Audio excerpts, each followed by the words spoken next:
And we start going. It's casual gaming news. Again on Friday. Because that's the day that it is. On Fridays. Usually. Sometimes it doesn't happen. Like next week because maybe it's Christmas.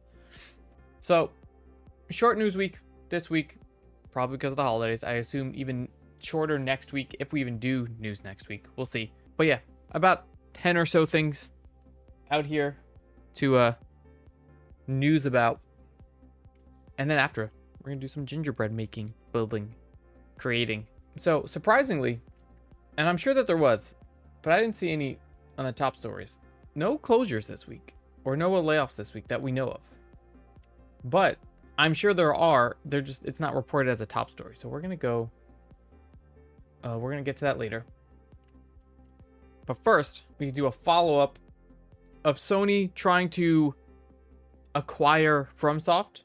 So it looks like Sony wasn't able to actually buy Kadokawa. Instead, they bought more shares.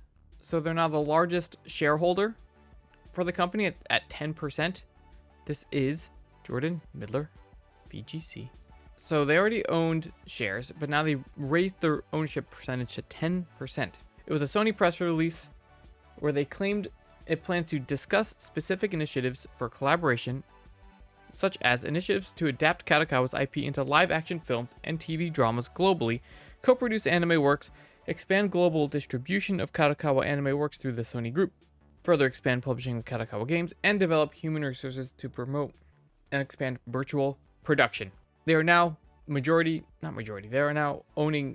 the largest company, largest percentage, trying to do large works. So from Kadokawa, we are very pleased to conclude this capital and business alliance agreement with Sony. This alliance is expected to not only further strengthen our IP creation capabilities, but also increase our IP media mix options with Sony's support for global expansion, allowing us to deliver our IP to more users around the world. We are confident that this will greatly contribute to maximizing the value of our IP and increasing our corporate value in the mid to long term. We intend to do our utmost to ensure that our collaborative efforts with Sony produce great results in the global market. So everyone's super excited. I mean, all the suits are super excited. We don't have any real feedback from the actual employees. Again, I don't know how much this will change. Probably not too much. But now Sony's just gonna probably make more money off of Kadokawa, and they need it because of Concord. They need to make up that money. The next story was from. Let's do some Xbox stories actually first. So according to Windows Central Executive Editor Jez Corden, this is Tom Ivan VGC, they don't expect any more Xbox exclusives moving forward. This was somewhere, I think on Twitter. It was like a Twitter reply where someone was asking him, hey, do you expect this game to go on PlayStation? And they were like, yeah. And that's it. Literally saying Xbox won't have exclusives going forward. Everything is timed exclusive at most. If some games are exclusive, it's going to be incidental at best. The case-by-case argument is by and large going to be multi-plat timed and with maybe very few outliers. So according to a user who said they didn't believe Xbox's upcoming Fable game would come to PlayStation. Their response was, that game was monstrously expensive. It might not be day one, but it'll come with a current plan in place, in my opinion. So again, we've been talking about this. Xbox already has Pentiment, Hi-Fi Rush, Sea of Thieves, and Grounded on PlayStation, and they announced Doom: The Dark Age for all the platforms except for Nintendo, and confirmed a PS5 version of Indiana Jones next year, which is basically this year because it's the end of December. And they are reiterating what Phil Spencer said, where they said he wouldn't rule out any first-party Xbox games potentially coming to other platforms. So Matt Booty, Microsoft's president of game content and studios, also told Variety this month, we are very much making the exclusivity and windowing decisions on a game-by-game basis, and each of our studios is in a little bit of a different position. There's also the production timeline on a game, so the decision on spacing comes first. We want to make sure there's a great experience for our Xbox players, and the gap between when it becomes available on PlayStation is as much a production decision as is anything else. So these people are saying Xbox is so in the hole with hardware They have to start publishing games on other platforms because they need to make up that revenue that they are in the hole for, which is fine. Honestly, it's fine. And a little bit of a follow-up to this one, you got VGC's Jordan Midler. They were talking about, this was in a Microsoft like company meeting or something. Or was this like a shareholder meeting? Yeah, during last week's annual shareholder meeting, Microsoft addressed the future plans of its gaming business. Shareholders are also interested in our gaming business, said Brent Iverson, Microsoft's Vice President of Investor Relations. Our acquisition of Activision Blizzard King. Satya, how are you feeling about the early return? Talking to the person. Microsoft CEO Satya Nadella replied, I'm feeling very, very good about where we are in gaming. In fact, right now, this is like the peak season in gaming, obviously with Black Ops and the new Call of Duty, which is weird to say that. It's just been fantastic to see the launch and marketing around it, the buzz around it, yada, yada, yada. They're basically saying that they're not relying on one platform anymore in terms of playing Xbox games. They said it down here somewhere. Also, he said, let's take the joy of gaming everywhere, and that's why. Even these ads with Xbox now, where we are redefining what it means to be an Xbox fan. It's about being able to enjoy Xbox on all of your devices. And more importantly, I think in the long term, as a company, we can bring the best of AI innovation, cloud innovation, console innovation, PC innovation to build the best games that can be enjoyed by gamers everywhere. Again, this is an Xbox. Everyone remembers this. We did this a couple weeks ago and last week. They had it at the Game Awards. They had it twice in a row. This is an Xbox for your lap. This is an Xbox that tags along. This is a cat box. So on and so forth. Anything that you can download the Xbox app on now, they're saying is an Xbox. We'll see how that goes. I don't know how many people are actually looking to use this. Most of the people that I talk to IRL have no idea what this means and don't really understand it. It's fine. And then a follow-up, not directly, but kind of indirectly, kind of like a subtweeting. This is Andy Robinson, VGC. So there are alleged reports that maybe there's only enough room in the marketplace for 2 consoles. This is from a market research firm, DFC Intelligence. They released their annual market report and forecast this week, in which it projects major revenue growth for the second half of the decade, while predicting significant risk for one of the 3 established console manufacturers. That's not Nintendo. They predict that thanks to new hardware from Nintendo and major releases such as GTA 6, the games industry will enjoy a record growth in 2025. The number of people worldwide who play video games will exceed 4 billion people by 2027. That's half the population of the world. Insane. But they also project that only one of Sony and Microsoft will be able to successfully compete with Nintendo with their new consoles launched by 2028. There isn't room for more than 2 major console systems, it says. Sony or Microsoft will struggle mightily in a distant third place, largely depending on which of those companies can gain early momentum. I think we know what that's going to be. And you can see these, I don't know, projected active installed base of new video game systems. So new Nintendo system is this large blue on the left. And then generic system 2 and generic system 3 on the right here. So because Nintendo's releasing another console next year, 2025, and we all know Nintendo consoles like just sell out immediately all the time. So there's no way that it's not going to be a leading or the leading console in the next like 2-3 years afterwards. It's the other consoles that are going to struggle. They say it's too early to know which of Xbox and PlayStation will drop off next gen, stating that the price points launch chains. See, that's the thing. Where Microsoft is struggling with overall just selling Xboxes, PlayStation's prices are pretty nuts. They're pretty wild. $800 for a PlayStation? What the fuck? So again, kind of like a follow-up. You can see it, the writing on the walls. One day we're going to hear the story. Xbox is retiring their hardware division, and there will be no new, like, standalone Xbox consoles, I would assume, in the next 10-ish years. I wouldn't be surprised if they move back towards a streaming box, kind of like how Xbox One was supposed to be, like a pass-through for all your other devices. But this with like all the Xbox generic stuff, like kind of like a Fire Stick or an Apple TV, but it's just Xbox stuff. I would assume that's what they're going to go for instead of like an actual console. The issue is down the line is discs. What are they going to do with all these discs that came out? It'd be cool if they released like one last machine that was fully backwards compatible with all of their generation of discs. That would be pretty cool. I wonder if they do that. I hope they do. One more large story for today. Kind of like an upsetting one. Speaking of, you know, job losses and such. This is Eurogamer. This is Ed Nightingale mentioning how Amir Savat, who got the what was it, the award that he got? The first Game Changers award at the Game Awards, is already getting shit online for basically no reason. So after that happened last week or so, he said, over the past 4 days, I've received countless hateful messages targeting me personally alongside hundreds more on YouTube and Twitter. People have made disturbing comments about my family. I'm only not sharing those comments because they are disgusting, but I will share some other sample comments. My wife and me have been targeted with anti-Semitic slurs. Several videos mocked my comments, suggesting I sounded autistic, riffing on it for their audience's amusement. And then the article goes on to say, due to his work as a business development director at Tencent, Satvat has been accused of being some sort of agent or plant exploiting the community, or that he's fraud. Insane. However, he explained his community work began in November 2022 before he started at Tencent in August 2023. Before this, he worked at Amazon, but again, his community work was separate. He says, I didn't/don't work on mergers and acquisitions at Tencent or Amazon.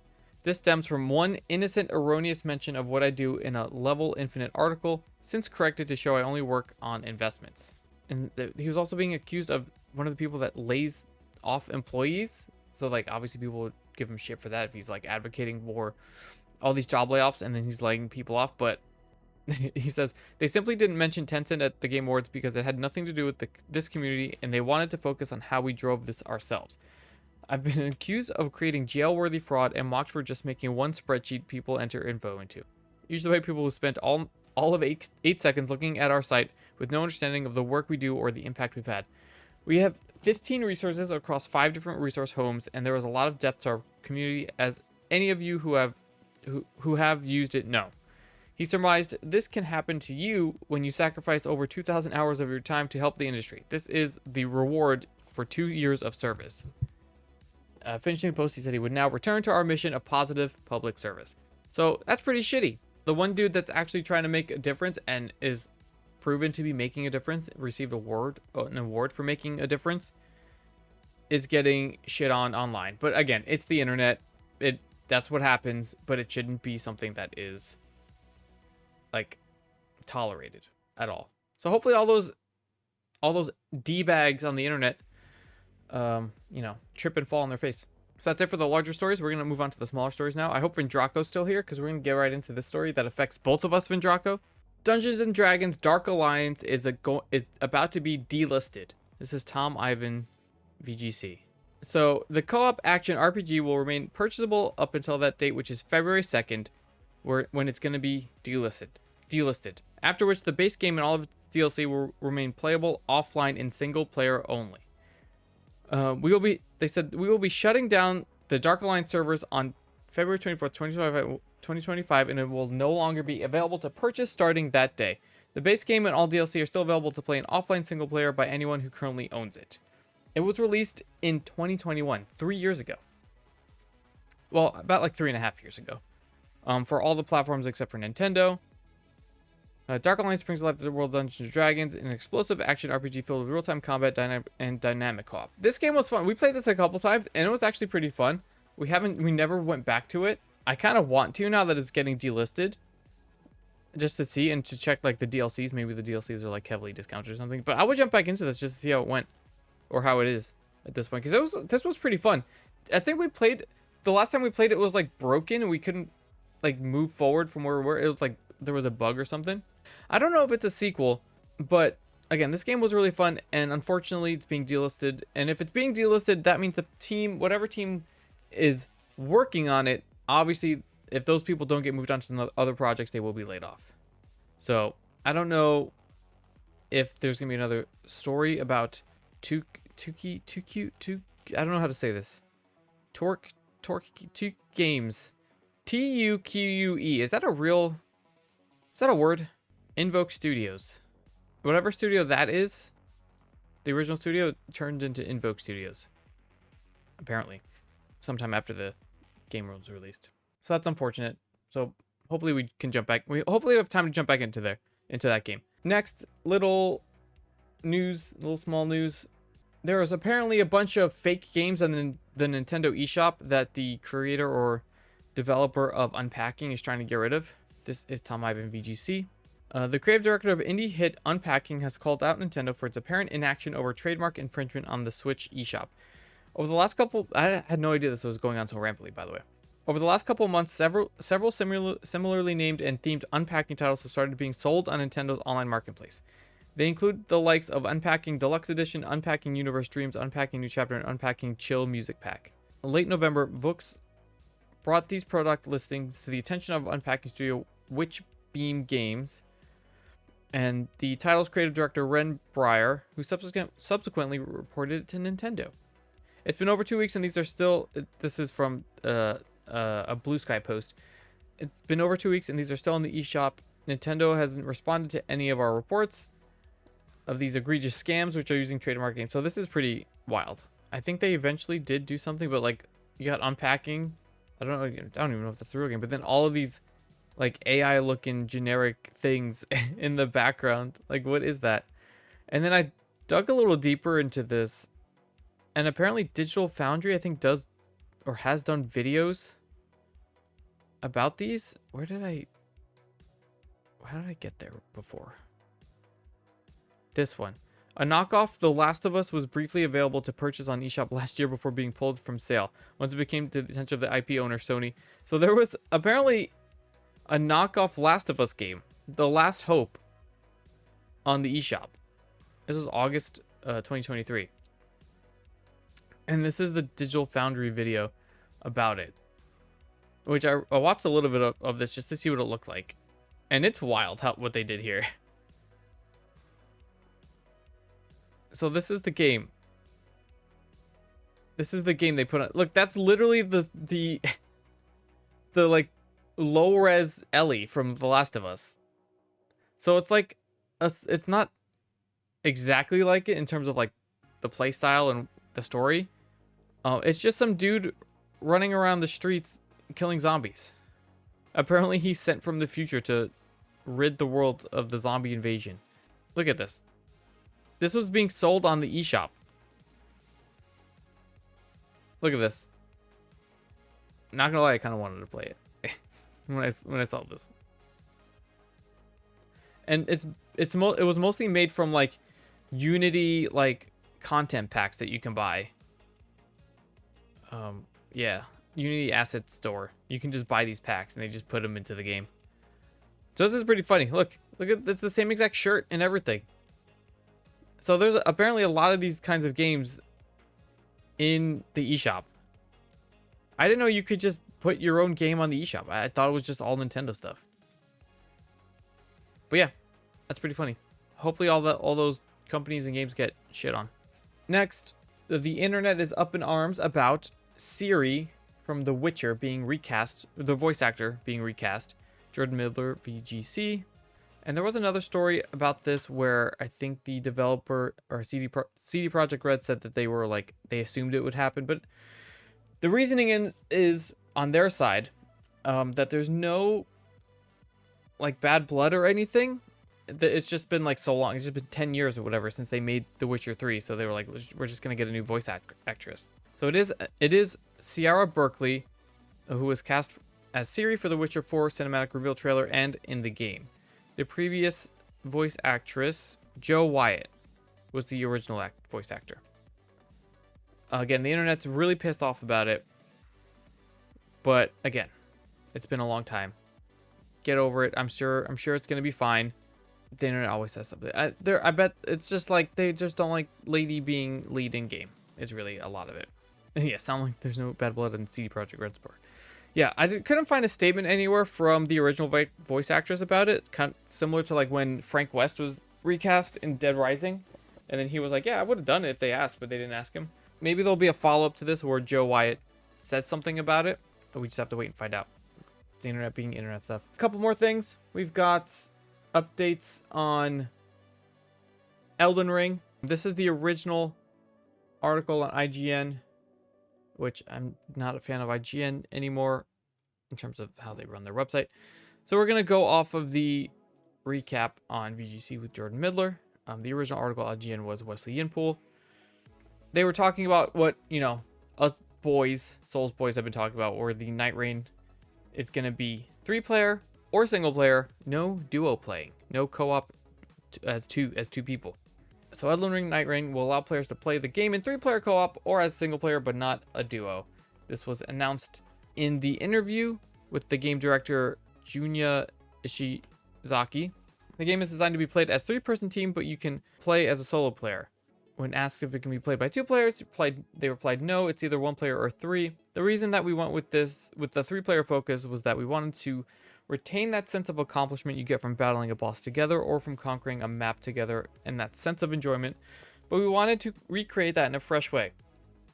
And we felt like focusing on a 3-player co-op experience would provide a brand new sense of accomplishment with it. So it has been officially confirmed that no double playing in Elden Ring Night Rain. It's fine. I mean, not that big a deal. Play it solo if you want to.